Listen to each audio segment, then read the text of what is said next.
अस्सलामुअलैकुम everybody and welcome back to another vlog. आज है हमारा तीसरा दिन लाहौर में और हम आज जाने वाले हैं पेशावर। इससे पहले हम यहाँ पे कहीं ना कहीं घूमने जाएंगे और आप लोगों को जैसे बताती चलूँ, पाकिस्तान में किसी भी टाइम बिजली जा सकती है, उसका कुछ पता नहीं चलता। मेरी कुछ फ्रेंड्स ने अभी तक मेकअप नहीं है किया, तो वो हम वेट कर रही है अभी तक कि बिजली आ जाए।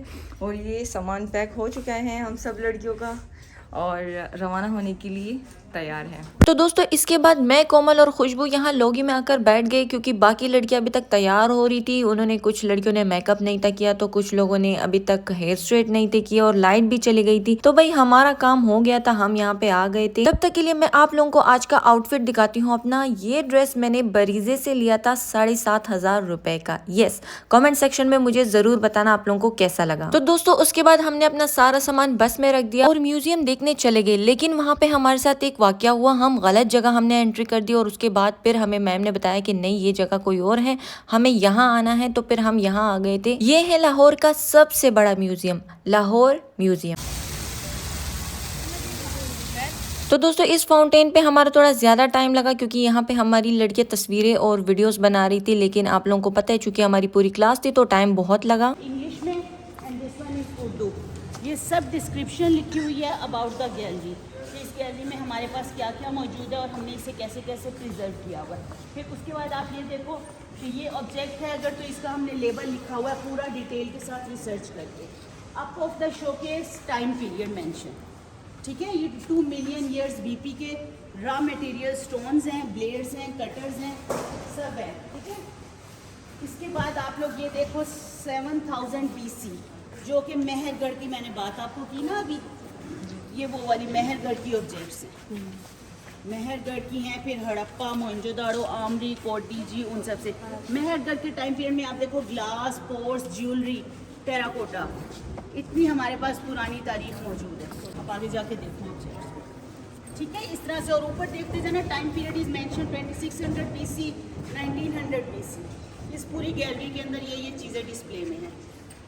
स्टोन एज, टेराकोटा के बाद ब्रॉन्ज एज, ब्रॉन्ज एज भी फाइंड आउट हुई है हड़प्पा और मेहरगढ़ से। लाहौर म्यूजियम जो लाहौर पाकिस्तान में वाक़ई है, एक तारीखी मकाम है जिसमें मुख्तलिफ फ़नून और सकाफ़तों की मिसालें शामिल हैं। ये म्यूजियम हज़ारों साल से मुतालिक तारीखी और फ़नूनी मवाद फराहम करता है जो शाही ख़ानदान और दिल्ली सल्तनतों के दौरान बनाए गए हैं। यहाँ मुलाहजा करने वाले मुजस्समे, नक्शे और तारीखी आर्टिफैक्ट्स का खजाना है जो देसी और बैनुल अक़वामी ज़ोजे पर मुश्तमिल है। और दोस्तों आप लोगों को साथ साथ ये भी दिखाती चलूँ कि यहाँ की जो रूफ थी वो कुछ ऐसे नजर आ रही थी। और यहाँ पे आप लोग देख सकते हैं कि हर तरफ हजारों की तादाद में CCTV कैमरा लगे हुए हैं। यहाँ पोर्ट्स, शेल्स, ब्रिक्स, पेंटिंग्स और उनमें कृष्णा कैप्टिवेट्स द गोपीस, ये वो वाली कहानी है कि जो कि हिंदू धर्म के देवता कनीजों को अपनी मौसीकी से मुतासिर करता है। यहाँ श्री आत्माराम जी के फुटप्रिंट्स भी मौजूद थे। और दोस्तों साथ ही साथ आप लोगों को ये भी दिखाती चलूं कि यहाँ पे पुराने जमाने के सिर्फ पेंटिंग्स ही नहीं बल्कि सारे पुराने जमाने के कपड़े, जो उनका कल्चर था, वहाँ के यूटेंसिल्स,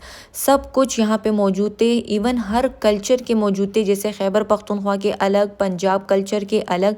आप लोग देख सकते हैं यहाँ पे पुराने जमाने में भी कितने प्यारे कपड़े हुआ करते थे। ये सब देख के तो मुझे डेफिनेटली अपने गांव की याद आ गई क्योंकि मेरे गांव में अभी भी ये सारा सिस्टम है। लेकिन सिटी साइड पे अगर देखा जाए तो ये सब कुछ खत्म हो चुका है। ये जो आप लोग अभी सब कुछ देख रहे हैं, ये सारे यूटेंसिल्स और कपड़े, कल्चर सब डेरा गाजी खान का है। तो दोस्तों इसी तरह जब मैं एक साइड पे आप लोगों को ये कल्चर सब कुछ दिखा रही थी, तो इसी तरह दूसरे साइड पे ये सारे पेंटिंग्स और तस्वीर लगे हुए थे। और डेरा गाजी खान के बाद अब ये जो आप लोग देख रहे हैं ये सारा पंजाब कल्चर है। तो दोस्तों इसी तरह हम जब आगे बढ़ने लगे तो पता चला कि यहाँ और भी लोग आए थे और लाहौर म्यूजियम को एक्सप्लोर कर रहे थे। और इसके बाद सारा तलवारों वाला सेक्शन आया कि जिसमें पुराने जमाने में सोल्जर्स ये सब जंगे मैदान में इस्तेमाल करते थे। तो बस अभी ऊपर की ओर जाने लगे क्योंकि मुझे काफ़ी पिक्चर्स वगैरह बनवा ली हमने। जब मैं ऊपर आई तो मुझे पता चला कि यहाँ भी पाकिस्तानी लीडर्स के तस्वीर मौजूद थे और कुछ उस वक्त के ज़माने की तस्वीर भी थे कि जब पाकिस्तान और इंडिया एक थे। और यहाँ पे अंग्रेज़ों की तस्वीरें भी मौजूद थी। और यहाँ रॉकेट मैन की एक पिक्चर पे मेरी नज़र पड़ी जो कि टिप्पू सुल्तान की थी। तो दोस्तों घूम फिरने के बाद फिर अगली बारी आई कॉइन्स गैलरी की। यहाँ पे जब मैं आई तो यहाँ पे वो सारे कॉइन्स मौजूद थे जो कि मुगल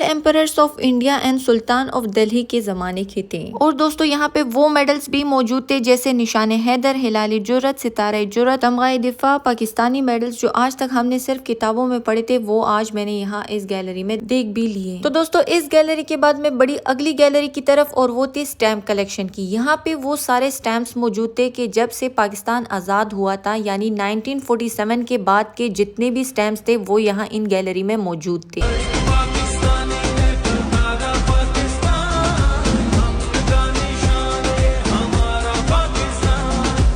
दोस्तों इसी तरह और भी गैलरीज थे जिसमें इसी तरह के पिक्चर्स मौजूद थे पुराने लीडर्स के, और खास कर यहाँ पे जब मैं आई तो मैंने देखा कि यहाँ पे फीमेल राइटर एंड पोइट की पिक्चर्स भी मौजूद थी जो कि फ्रीडम फाइटर के नाम से मशहूर है। और ये जो आप लोग देख रहे हैं ये अशोका पिलर है। तो दोस्तों इसके बाद हम गए इचरा बाजार। यहाँ पे भी कुछ लड़कियों ने अपने लिए शॉपिंग की, और मैं यहाँ पे मैम के साथ एक बेसमेंट में दुकान थी वहाँ पे आ गई थी। उन्होंने अपने भतीजे के लिए कुछ लेना था, और इस बच्चे को देख के मेरे जहन में यह आया कि यार जब हम छोटे होते थे तो हम कहते थे कि कब बड़े होंगे। आज मैं बड़ी हो गई हूँ तो मैं अपने बचपन का रोना रो रही हूँ। तो दोस्तों इसके बाद हम रवाना हुए एम्पोरियम की तरफ, और ये लाहौर में हमारा लास्ट स्पॉट था। और दोस्तों जितना भी हम वहाँ तक सफर कर रहे थे, मैंने हर जगह कोशिश की कि मैं आप लोगों के लिए सब कुछ कैप्चर करके ब्लॉग में रिकॉर्ड कर सकूं। पर जिस एंगल से मैं वीडियो बनाना चाह रही थी वो नहीं हो पाया, क्योंकि खुशबू की तबीयत खराब थी और वो मुझसे आगे वाली सीट में बैठी हुई थी, और वो मुसलसल पूरे रास्ते में वॉमिटिंग करी जा रही थी। कोमल और खुशबू को ट्रिप पे मैंने बहुत मना किया था कि बाहर का खाना आप लोग ने बिल्कुल भी नहीं है खाना, लेकिन इन्होंने मेरी एक ना सुनी। जहाँ जहाँ इनको मौका मिला चाट खाने का तो इन्होंने खाने में कोई कसर ना छोड़ी और मेरी एक ना सुनी, जिसकी वजह से दोनों की तबीयत नासाज हो गई। दोस्तों आप लोगों को भी मैं ये बताती चलूं कि जब भी आप लोग कहीं ट्रिप पे जाएं तो कम से कम खाना खाया करें। बेशक घर वापस आके खूब खाना खाएं, लेकिन ट्रिप पे कभी भी ज्यादा खाना ना खाएं। इसकी वजह से आप लोग वॉमिटिंग का शिकार भी बन सकते हैं, और इसके अलावा पेट भी खराब हो सकता है। खैर मैंने तो अपना ट्रिप बहुत एंजॉय किया था, क्योंकि मैंने इन सब चीजों से परहेज किया था, और मैंने खूब डांस किया। हमने बहुत एंजॉय किया पूरे रास्ते में। और दोस्तों आप लोगों को ये भी बताते चलूं कि ये जो हम अभी एम्पोरियम मॉल जा रहे हैं, ये वही एम्पोरियम मॉल है कि जहाँ पे डकी बाई लोग और सिस्ट्रोलॉजी लोग भी बहुत ज्यादा घूमते रहते हैं यार। लेकिन फिर भी मेरी उनसे वहाँ पे भी मुलाकात ना हुई, और कुछ ही दिन बाद पता चला कि वहाँ पे सिस्ट्रोलॉजी की वीडियो वायरल हुई है कि जो लड़की से उन्होंने सलाम एक्सेप्ट नहीं था किया।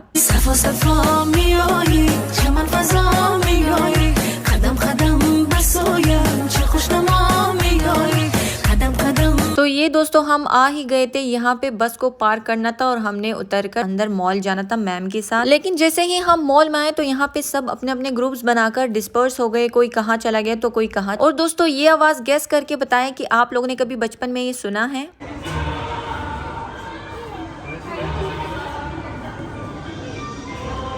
तो भाई हमने यहाँ पे आके खूब विंडो शॉपिंग की, और उसके बाद हम निकलने लगे ऊपर की तरफ। जब ऊपर पोर्शन में गए तो वहाँ पे सारा का सारा खाने का पोर्शन था, मतलब इट मींस जितने भी यहाँ पे रेस्टोरेंट्स थे वो सारे मौजूद थे। और मैंने अपने लिए मैकडॉनल्ड से ये बर्गर और कोल्ड ड्रिंक मंगवाई, क्योंकि मेरे को लगी थी बहुत जालिम किस्म की भूख। लेकिन कोमल और खुशबू थोड़े आगे चले गए क्योंकि उन्होंने कुछ और ट्राई करना था। और इसके बाद हमने फिर थोड़ी सी विंडो शॉपिंग की, क्योंकि हम चाह रहे थे कि जब मैम हमें खुद मैसेज कर देंगी कि सारे बच्चे आ जाओ बस की तरफ तो हम चले जाएंगे। वैसे टू बी ऑनेस्ट जब हम यहाँ के वॉशरूम में गए तो वॉशरूम में इतनी खराब किस्म की स्मेल थी कि कहाँ एम्पोरियम और कहाँ इसका वॉशरूम। और इसके साथ ही हमने लाहौर को कह दिया अलविदा और रवाना हो गए पेशावर की तरफ।